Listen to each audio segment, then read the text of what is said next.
Avant de commencer, prends une seconde. Si ce type de contenu t'aide à mieux comprendre ta vie, à reprendre le contrôle et à avancer avec plus de clarté, abonne-toi maintenant. Cette chaîne est dédiée à ceux qui veulent progresser sans illusion, sans bruit, mais avec discipline, lucidité et constance. S'abonner, c'est choisir la cohérence, la profondeur et la continuité. Maintenant, allons droit à l'essentiel. Partie 1. La responsabilité, le point de départ. Le passage à une nouvelle année a du poids, pas parce que le calendrier change, mais parce que la vie pose toujours la même question, encore et encore, sous des formes différentes. Qui dirige réellement la direction de ta vie? Reconstruire ne commence pas par la motivation. La motivation est instable. Reconstruire commence par l'honnêteté. Cela commence au moment précis où une personne s'arrête assez longtemps pour regarder sa situation en face, sans colère, sans excuse, sans accuser qui que ce soit. Ce moment est silencieux. Il n'y a pas d'applaudissements, pas de réconfort, seulement la vérité. Et la vérité a cette capacité particulière, elle réveille. L'endroit où tu te trouves aujourd'hui n'est pas le fruit du hasard. Il est le résultat de décisions prises, de décisions repoussées, d'habitudes entretenues, d'habitudes ignorées, de standards acceptés et de standards abaissés. Ce constat n'est pas fait pour créer de la culpabilité. La culpabilité affaiblit. La responsabilité, elle, renforce. À l'instant où tu acceptes la responsabilité, le pouvoir revient. Avant cela, la vie ressemble à quelque chose qui t'arrive. Après cela, la vie devient quelque chose que tu construis. Beaucoup de personnes portent une longue liste d'explications. L'économie, la famille dans laquelle elles sont nées, les déceptions, le manque de soutien, le mauvais timing. Ces raisons peuvent sembler logiques, mais discrètement, elles enlèvent le contrôle. À chaque fois que la responsabilité est placée à l'extérieur, le contrôle la suit. Et quand le contrôle disparaît, le progrès s'arrête. On ne peut pas reconstruire une vie tout en croyant que quelqu'un d'autre tient le volant. Il y a un soulagement étrange dans le fait de tout assumer. C'est lourd au début, mais c'est un poids qui construit de la force. Quand tu acceptes que ta situation actuelle est liée à tes décisions passées, tu acceptes aussi que ton futur peut être transformé par de nouvelles décisions. C'est l'échange. Responsabilité contre liberté, blâme contre confort. L'un mène à la croissance, l'autre maintient l'immobilité. Regarde la vie quotidienne, les routines silencieuses, les petits choix qui semblent sans importance. L'heure à laquelle tu te lèves, la manière dont tu te parles quand les choses avancent lentement, ce que tu laisses te distraire, ce que tu tolères des autres, et surtout, ce que tu tolères de toi-même. Ce ne sont pas des moments spectaculaires. Pourtant, ce sont eux qui écrivent l'histoire. Reconstruire ne commence pas par un grand discours, ni par un changement brutal. Cela commence par voir ces schémas clairement et refuser de se mentir. Stop ici. Fin partie 1. Si tu veux, je continue immédiatement avec partie 2. Briser les excuses et reprendre le contrôle. Responsabilité versus victimisation. Pourquoi attendre d'être prêt est un piège, le moment où tout bascule intérieurement. Briser les excuses et reprendre le contrôle. Il existe des personnes qui disent vouloir une vie meilleure, mais qui passent leur journée à expliquer pourquoi elles ne peuvent pas changer maintenant. Cette explication devient une habitude. Avec le temps, l'habitude devient une identité. Et un jour, reconstruire semble impossible. Non pas parce que la personne manque de capacité, mais parce qu'elle a pratiqué le fait de rester la même pendant des années. La responsabilité brise ce cycle. Elle coupe le bruit et affirme clairement « c'est ma vie ». Et à partir de maintenant, je choisis autrement. La partie la plus difficile de la responsabilité, c'est d'abandonner l'idée que quelqu'un viendra te sauver. Cette idée est réconfortante, mais elle est fausse. La croissance commence quand tu comprends qu'aucune personne n'est censée te sauver.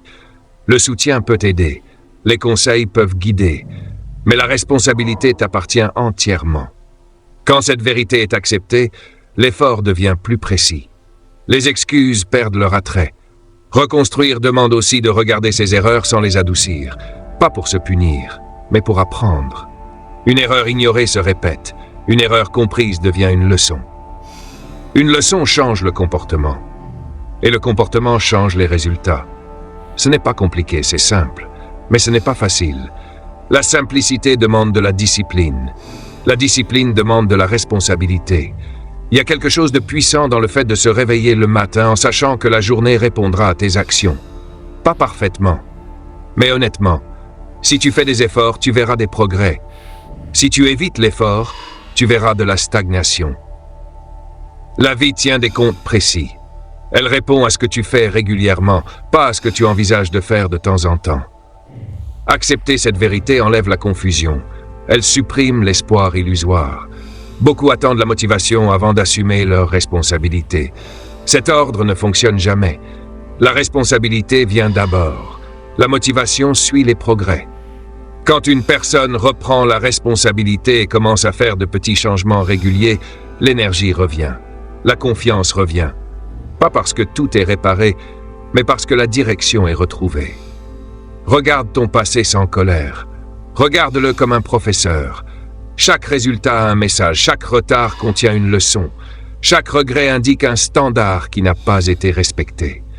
Les standards façonnent une vie bien plus que les désirs. Le désir sans responsabilité mène à la frustration.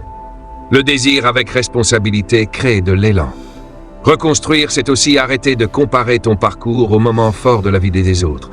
La comparaison détourne de la responsabilité. Elle remplace l'action par le jugement. Le jugement fatigue, la responsabilité concentre l'énergie. Quand ton attention reste sur tes actions, la croissance devient régulière et personnelle. Il y aura des moments où assumer pleinement te donnera l'impression d'être seul. Tout le monde ne comprendra pas ton changement. Certaines personnes préfèrent la version de toi qui blâmait les circonstances, parce que cela les mettait à l'aise. La croissance crée souvent de la distance avant de créer du respect. Cette distance est temporaire. Le respect dure plus longtemps. La responsabilité change aussi la manière dont tu fais face aux échecs. Au lieu de demander « Pourquoi cela m'arrive à moi ?», la question devient « Que puis-je faire maintenant ?» Ce simple changement économise du temps, et le temps économisé s'accumule. Des progrès réguliers sur plusieurs mois créent un changement visible. Le changement visible renforce la croyance. La croyance nourrit l'effort. Une vie reconstruite n'est pas bâtie sur la perfection. Elle est bâtie sur la constance. La responsabilité n'exige pas d'être irréprochable. Elle exige d'être honnête et d'agir. Quand tu dis que tu feras quelque chose, tu le fais. Quand tu échoues, tu ajustes sans drame. Cette approche stable construit la confiance en soi, et la confiance devient la base de la sérénité. La nouvelle année n'a pas besoin de promesses, elle a besoin de décisions. Des décisions calmes, des décisions fermes, des décisions respectées, même quand personne ne regarde. C'est la responsabilité qui donne du poids à ces décisions. Sans elle, les objectifs restent des souhaits. Avec elle, l'effort devient précis. Il y a une force immense dans le fait de dire « voilà où j'en suis et voilà où je commence », sans excuse, sans justification, juste de la clarté. La clarté simplifie l'action. L'action crée des résultats. Les résultats transforment l'identité. Avec le temps, celui qui se sentait bloqué devient quelqu'un qui avance avec intention. Stop, fin partie 2.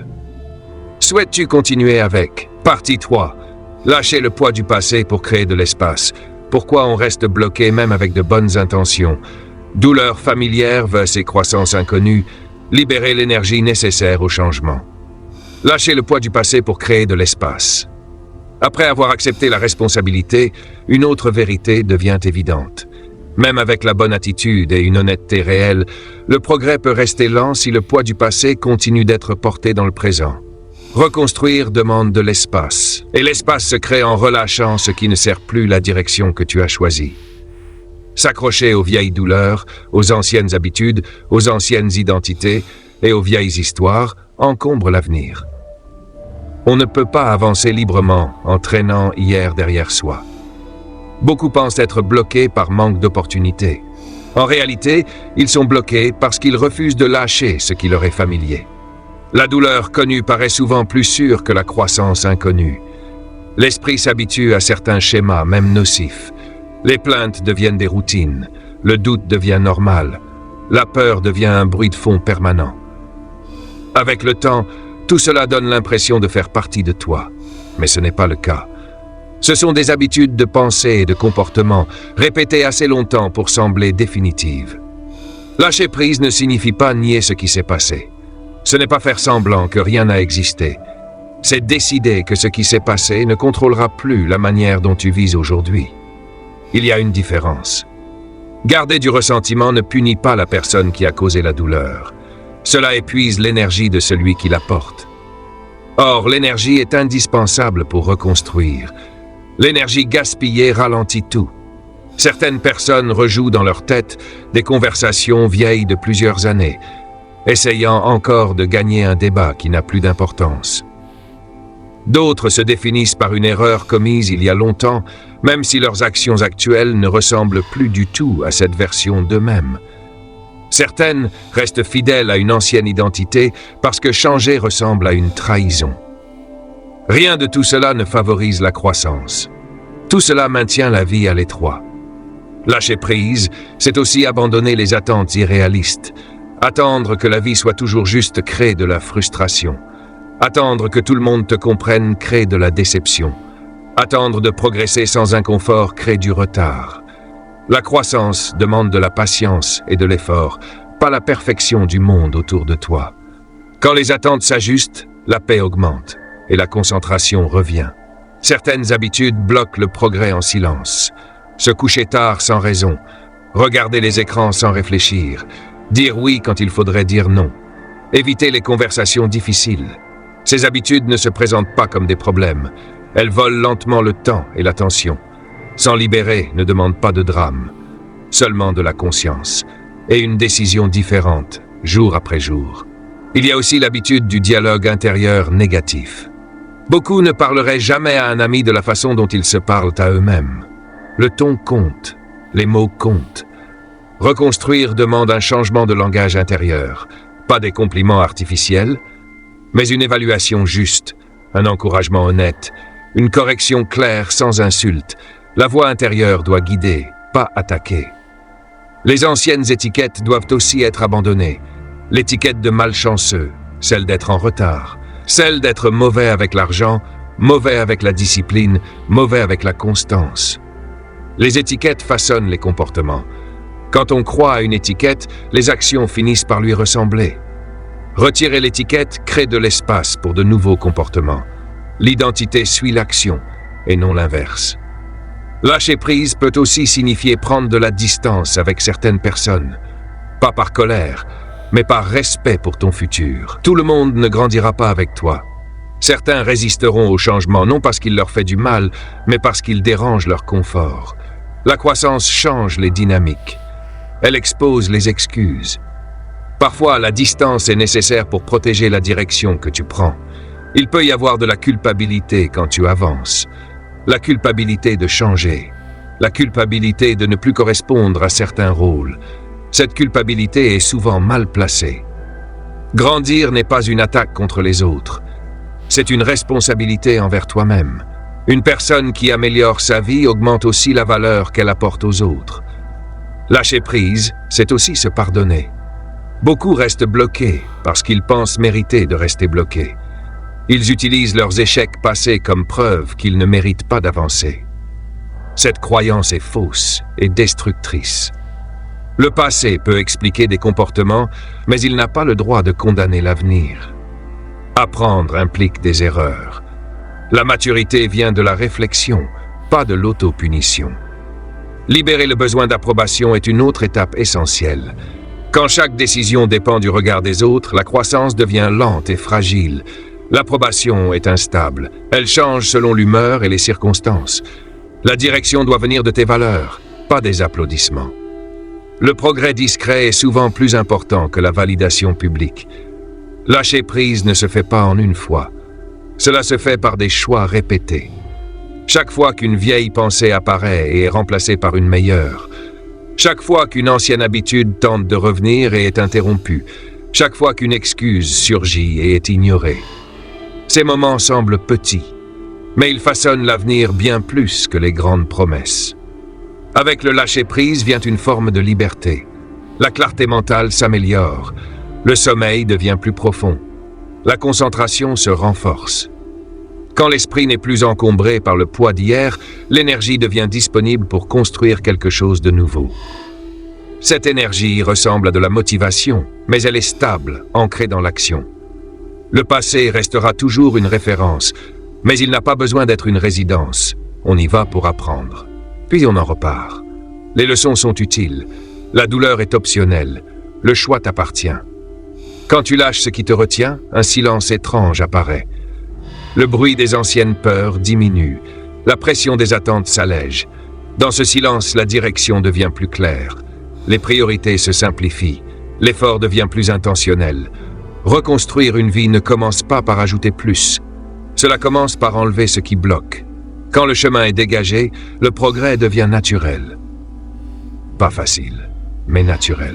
Réinitialiser les habitudes et les standards. Une fois le poids du passé relâché, une autre réalité apparaît clairement. La vie ne change pas en théorie. Elle change dans la routine. Ce que tu fais chaque jour finit par devenir ce que tu considères comme normal. Ce qui est normal devient ton identité. Et ton identité façonne tes résultats. C'est pour cela que reconstruire une vie exige une remise à zéro des habitudes quotidiennes et des standards personnels. Sans ce reset, la motivation s'épuise et les anciens schémas reviennent discrètement. Les habitudes ne naissent pas de moments spectaculaires. Elles se forment à travers des choix répétés qui paraissent insignifiants sur le moment. Se lever quand le réveil sonne, au lieu de le repousser. Choisir de se concentrer au lieu de dériver. Manger avec intention plutôt que par facilité. Parler avec honnêteté plutôt que par évitement. Sur l'instant, ces décisions ne semblent pas puissantes. Mais avec le temps, elles décident de la direction entière d'une vie. Les standards sont étroitement liés aux habitudes. Un standard, c'est ce que tu acceptes sans négocier avec toi-même. Quand tes standards sont bas, tu débats intérieurement toute la journée. Quand tes standards sont clairs, les décisions deviennent simples. Reconstruire demande d'élever les standards, doucement, mais fermement. Pas tout d'un coup, pas avec pression, avec constance. Beaucoup confondent standards et objectifs. Les objectifs sont des destinations. Les standards sont des règles quotidiennes. Tu peux vouloir être en meilleure santé, mais c'est ton standard qui décide si tu bouges ton corps aujourd'hui. Tu peux vouloir une stabilité financière, mais c'est ton standard qui décide comment tu dépenses ton argent ce soir. Tu peux vouloir la paix intérieure, mais c'est ton standard qui décide quelle pensée tu autorises à rester. Un reset commence par observer honnêtement ses habitudes actuelles, sans jugement, avec lucidité. Observe comment ton temps est utilisé, quand ton énergie chute, quelles activités t'apportent de la clarté et lesquelles laissent un goût de regret. La vie envoie constamment des signaux. La plupart des gens sont trop distraits pour les entendre. Reconstruire demande de l'attention. Les habitudes du matin sont importantes, car elles donnent le ton de la journée. Quand la journée commence dans la précipitation, l'esprit reste réactif. Quand elle commence avec intention, la concentration augmente. Cela ne demande pas de longues routines compliquées. Cela demande de la présence. Quelques minutes de calme, une première tâche claire. La décision de commencer volontairement. Les standards liés au travail doivent aussi être réajustés. Faire le minimum maintient des résultats moyens. Un effort régulier, même quand le progrès semble lent, crée de l'élan. Cela ne signifie pas s'épuiser. Cela signifie être pleinement présent pendant le temps que tu choisis de consacrer. Un effort concentré sur une courte période est plus puissant qu'un effort dispersé toute la journée. Les standards liés au repos sont tout aussi importants. Le repos n'est pas une fuite, c'est une récupération. Quand le repos est intentionnel, l'énergie revient. Quand il devient une échappatoire, la discipline s'affaiblit. Reconstruire demande de savoir faire la différence. Le sommeil compte, le silence compte, s'éloigner du bruit compte. Un esprit clair prend de meilleures décisions. Un autre domaine essentiel concerne ce que tu consommes, ce que tu regardes, ce que tu lis, ce que tu écoutes. Ces contenus façonnent les pensées sans bruit. Si l'esprit est rempli de négativité, le progrès ralentit. S'il est rempli de sens et de clarté, l'effort devient plus léger. Il ne s'agit pas de fuir le monde. Il s'agit de choisir consciemment ce que tu laisses entrer. L'environnement est souvent sous-estimé. Un espace encombré reflète souvent un esprit encombré. L'ordre crée du calme. Le calme améliore les décisions. Reconstruire peut nécessiter de nettoyer des espaces physiques, mais surtout de protéger l'espace mental. Réduire les distractions est une forme de respect envers soi-même. Les standards s'appliquent aussi à la manière de parler aux autres. Une communication claire réduit le stress. Des limites honnêtes empêchent le ressentiment. Dire non quand c'est nécessaire protège l'énergie. Reconstruire une vie, c'est aussi reconstruire des relations sur des bases plus saines. Tout le monde n'aimera pas ce changement. Et ce n'est pas l'objectif. La clarté et le respect comptent plus que l'approbation. Une habitude mérite une attention particulière. Terminer ce que tu commences. Les tâches inachevées consomment de l'énergie mentale. Chaque promesse non tenue affaiblit la confiance en soi. À l'inverse, chaque engagement respecté, même petit, renforce la confiance. Reconstruire demande de tenir parole envers soi-même. Commence par des engagements simples. Respecte-les régulièrement. La confiance se construit sur des preuves. Il y aura des jours où la discipline semblera lourde. Ces jours-là sont les plus importants. Les habitudes construites uniquement lors des bons jours ne durent pas.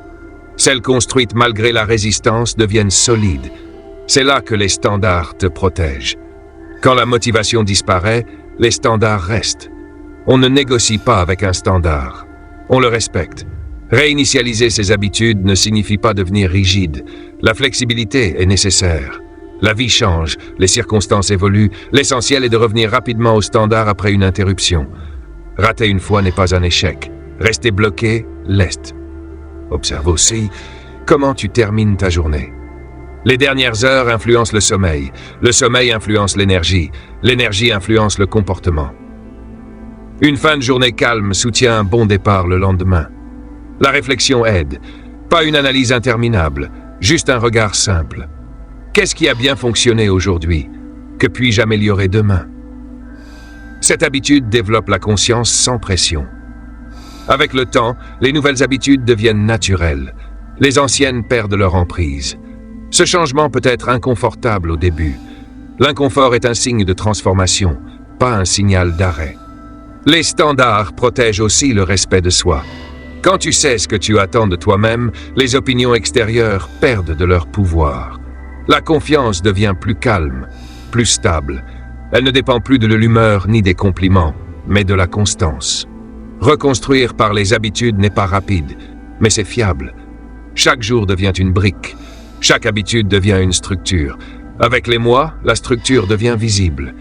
Souvent, les autres le remarquent avant toi. Le progrès apparaît à l'extérieur après avoir été construit à l'intérieur. Cette remise à zéro ne consiste pas à devenir quelqu'un d'autre. Elle consiste à revenir à l'intention et à la discipline. Quand les habitudes s'alignent avec les valeurs, la vie devient plus honnête. L'effort a du sens. La direction devient claire. L'avenir n'est pas façonné par ce que tu décides une fois. Il est façonné par ce que tu pratiques chaque jour. Stop, fin partie 4. Souhaites-tu continuer avec partie 5? Développer ses compétences pour stabiliser le changement. Pourquoi la volonté seule ne suffit pas? Compétences versus talent. Apprendre pour créer de la liberté durable. Développer ses compétences pour stabiliser le changement. Une fois que la responsabilité est assumée, que le poids du passé est relâché et que les habitudes commencent à se structurer, une nouvelle phase apparaît. C'est une phase plus profonde, plus durable. À ce stade, reconstruire ne consiste plus seulement à corriger ce qui ne va pas. Il s'agit d'augmenter ta capacité à faire face à la vie. Une personne ne peut s'élever qu'à la hauteur de ses compétences. Le désir sans compétence crée de la frustration. L'effort sans capacité crée de l'épuisement. Les compétences créent un effet de levier. Elles rendent le progrès plus fluide, plus clair, plus stable dans le temps. Beaucoup pensent que le talent est quelque chose avec lequel on naît. Cette croyance limite l'effort sans faire de bruit. La vérité est simple. La compétence se construit. Elle se gagne par la répétition, par la concentration et par la patience. Toute personne prête à apprendre et à pratiquer peut améliorer ses capacités. Cette réalité est puissante, car elle replace le progrès entre tes mains. Le futur devient moins une question de chance et davantage une question de préparation. Développer une compétence commence par l'humilité, la capacité à admettre qu'il y a encore à apprendre. L'orgueil bloque la progression plus vite que l'échec. Quand quelqu'un pense déjà savoir, il cesse d'évoluer. Quand quelqu'un reste curieux, l'apprentissage ne s'arrête jamais. Reconstruire une vie demande de redevenir élève, pas dans un cadre scolaire, mais dans la vie quotidienne. La croissance personnelle ne consiste pas à accumuler des informations. Beaucoup lisent, regardent, écoutent, sans jamais appliquer. Le changement arrive quand l'apprentissage devient action. Une seule amélioration pratiquée chaque jour transforme davantage qu'une centaine d'idées jamais utilisées. La compétence se forme quand la connaissance rencontre l'action. La concentration est essentielle ici. Chercher à tout améliorer en même temps mène à un progrès superficiel. Choisis un domaine qui aura le plus d'impact maintenant. La communication, la gestion du temps, la compréhension financière, le contrôle émotionnel, la santé. Le bon choix dépend de la saison de ta vie. Améliorer un domaine en renforce souvent d'autres naturellement. L'apprentissage demande aussi de la patience. La compétence n'apparaît pas du jour au lendemain. Il y aura des moments où les progrès sembleront invisibles. Cela ne signifie pas que rien ne se passe. Les compétences se construisent en silence, comme la force dans le corps. La capacité grandit à travers l'effort répété, même lorsque les résultats ne sont pas encore visibles. Abandonner trop tôt gaspille l'effort. Le retour d'information est essentiel dans cette phase. Pas les compliments. La vérité. Progresser demande de savoir précisément où s'améliorer. Cela peut être inconfortable, mais cet inconfort est utile. Éviter le feedback maintient les compétences faibles. Le rechercher les rend plus affûtés. La croissance personnelle inclut aussi des compétences émotionnelles. Savoir rester calme sous pression. Savoir retarder une réaction. Savoir réfléchir avant de parler. Ces compétences améliorent les relations et la prise de décision. Beaucoup de problèmes dans la vie ne sont pas techniques, ils sont émotionnels. Améliorer le contrôle émotionnel améliore les résultats partout. Observer ceux qui sont plus avancés peut accélérer l'apprentissage. Pas pour les copier aveuglément, mais pour comprendre les principes. Regarde comment les personnes disciplinées pensent, comment les personnes concentrées gèrent leur temps, comment les personnes confiantes s'expriment. L'apprentissage est souvent discret. La pratique doit être intentionnelle. Répéter une erreur ne crée pas de compétence. Corriger le comportement à partir de l'expérience, oui. Après chaque tentative, demande-toi qu'est-ce qui a fonctionné, qu'est-ce qui peut être amélioré. De petits ajustements constants mènent à la maîtrise. Développer des compétences renforce aussi la confiance en soi. Une confiance basée sur la capacité dure plus longtemps qu'une confiance basée sur les compliments. Quand tu sais que tu as travaillé pour t'améliorer, le doute a moins de place. L'effort devient plus calme, les décisions deviennent plus claires. La croissance change aussi la manière de voir les difficultés. Les problèmes deviennent des terrains d'entraînement. Les obstacles deviennent des retours d'information. La difficulté n'est plus une menace, mais une occasion d'apprendre. Cela renforce la résilience. Une personne qui voit la vie comme un espace de croissance gère la pression avec plus de stabilité. Un autre élément important est le partage de ce que tu apprends. Enseigner renforce la compréhension. Expliquer clarifie la pensée. Même t'expliquer à toi-même solidifie les compétences. La croissance s'approfondit quand elle est partagée, non pour être validée, mais pour être comprise. Il y aura des moments où d'anciennes limites réapparaîtront. Des pensées comme « c'est trop difficile » ou « ce n'est pas pour moi ». Ces pensées sont des signaux, pas des ordres. Elles apparaissent souvent juste avant une progression importante. Rester constant à ce moment-là fait toute la différence entre l'évolution et la stagnation. Développer des compétences demande aussi de protéger la concentration. L'apprentissage a besoin de calme. Les distractions ralentissent tout. Réduire le bruit est un acte de discipline. La profondeur compte plus que la vitesse. La croissance personnelle n'a rien à voir avec la supériorité. Elle consiste à devenir plus capable que ton ancien toi. La comparaison détourne l'attention. Le progrès est personnel. Mesure ton évolution par rapport à qui tu étais, pas par rapport au rythme des autres. À mesure que les compétences augmentent, les opportunités s'élargissent. Des problèmes autrefois écrasants deviennent gérables. La confiance devient plus ancrée. La vie commence à répondre différemment, non parce que les circonstances changent, mais parce que ta capacité a changé. Reconstruire sans développer de compétences mène à un progrès fragile. Reconstruire avec des compétences crée de la stabilité. Cela crée des options. Cela crée de la liberté. Plus ta capacité est forte, moins la peur dirige tes décisions. Cette phase ne s'arrête jamais. La croissance continue tant que tu choisis d'apprendre. Les compétences s'additionnent. L'effort devient plus efficace. Le progrès devient plus prévisible. Quand la capacité augmente, l'effort semble plus léger. Pas parce que la vie devient facile, mais parce que tu es préparé. La préparation réduit le stress. Elle construit une confiance calme. C'est ainsi que la reconstruction passe de la réparation à l'expansion. Pas par des raccourcis, mais par l'apprentissage constant, la pratique honnête et la patience. La constance. Tenir quand les résultats tardent. Après que les responsabilités ont été assumées, que le passé a été allégé, que les habitudes ont été réinitialisées et que les compétences ont commencé à se renforcer, la reconstruction entre dans sa phase la plus décisive. C'est ici que beaucoup perdent l'élan. Non pas parce qu'ils manquent de capacité, mais parce qu'ils s'attendent à des résultats trop rapides. Le vrai changement suit un rythme discret. Il ne fait pas de bruit. Il ne donne pas toujours de signes immédiats. L'action doit continuer même quand les progrès sont invisibles. C'est l'engagement qui permet de traverser l'espace entre l'effort et la récompense. La constance n'est pas spectaculaire, elle est rarement excitante. La plupart des jours, elle paraît ordinaire. Et c'est précisément pour cela qu'elle est puissante. Des actions ordinaires répétées chaque jour produisent avec le temps des résultats extraordinaires. Beaucoup surestiment ce qu'ils peuvent accomplir en une semaine et sous-estiment ce qu'ils peuvent transformer en une année. Reconstruire demande de la patience ancrée dans l'action, pas dans l'espoir seul. Il y aura des jours où la motivation sera basse. Attendre la motivation ralentit le progrès. L'action vient d'abord. L'énergie suit souvent après. La discipline n'est pas une punition. C'est simplement la décision de faire ce que tu as dit que tu ferais, même quand tes émotions changent. Les résultats apparaissent souvent discrètement. Une concentration légèrement meilleure, un sommeil plus profond, une pensée plus claire, un peu plus de confiance. Ces signes sont faciles à ignorer, mais ils sont essentiels.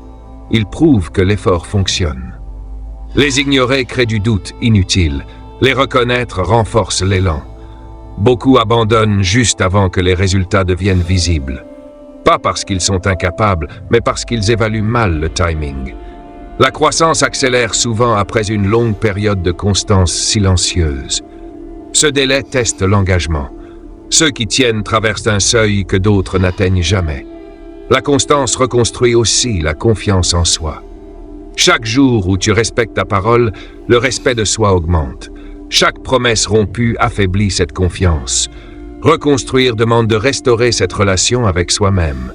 La confiance personnelle devient alors la base de décisions calmes et solides. L'action doit rester alignée avec le sens. S'agiter sans direction mène à l'épuisement. Un effort ciblé sur ce qui compte réellement mène au progrès. Savoir pourquoi tu agis rend la persévérance plus facile. Le sens donne un cadre à l'effort. Il y aura des revers, des plans qui changent, des pauses forcées. Ces moments font partie du processus. Ce n'est pas le revers qui compte le plus, mais la manière dont tu y réponds. Ajuste, apprends, continue. La constance ne signifie pas rigidité, elle signifie revenir à l'action rapidement après une interruption. Suivre ces efforts aide à garder de la clarté, pas une surveillance obsessionnelle, une simple conscience. Savoir ce que tu as fait aujourd'hui, savoir ce que tu feras demain. La clarté réduit l'anxiété, la confusion la nourrit. La constance demande aussi des limites. Protéger ton temps et ton énergie devient essentiel. Dire non aux distractions, c'est dire oui au progrès. La reconstruction exige de la concentration. La concentration exige des limites. Avec le temps, l'action façonne l'identité. Tu commences à te voir comme quelqu'un qui va au bout. Cette identité renforce les comportements. Les comportements renforcent les résultats. Les résultats renforcent la croyance. Un cercle stable se crée. Il existe une confiance calme qui naît de la constance. Elle ne cherche pas à impressionner. Elle n'est pas pressée. Elle avance régulièrement. Elle ne dépend pas de la validation extérieure, mais des preuves accumulées avec le temps. Reconstruire une vie n'est pas une ligne droite. Il y aura des jours lourds, des jours lents, des jours sans envie. Ces jours comptent aussi. Chaque action posée avec intention ajoute du poids à l'avenir. L'engagement demande aussi de résister à l'envie de changer constamment de direction. L'amélioration a besoin de temps. Changer trop souvent de stratégie remet le compteur à zéro. Évalue avec calme. Ajuste si nécessaire, mais reste sur le chemin assez longtemps pour voir les effets. Quand les résultats commencent à apparaître, la discipline devient plus naturelle. L'effort semble récompensé. La confiance grandit. L'élan se construit. Ce qui demandait de la force devient progressivement fluide. L'engagement le plus important n'est pas envers un objectif précis, mais envers le processus. Les objectifs peuvent évoluer. Les processus construisent une vie. Quand tu t'engages dans l'action quotidienne, les résultats deviennent inévitables. Cette manière de reconstruire crée une base solide, pas fondée sur l'excitation, pas sur la pression, mais sur la constance. Elle résiste au stress, elle s'adapte au changement, elle continue même dans l'incertitude. Le temps répond à l'effort. Donne-lui quelque chose avec quoi travailler. Chaque jour s'additionne. Chaque semaine renforce la direction. Chaque mois révèle le progrès. C'est ainsi que la reconstruction devient réelle. Pas par des miracles soudains, mais par un mouvement continu. Reste engagé. Continue d'agir. Laisse le temps faire son travail. Les résultats viendront, pas par hasard, mais par choix.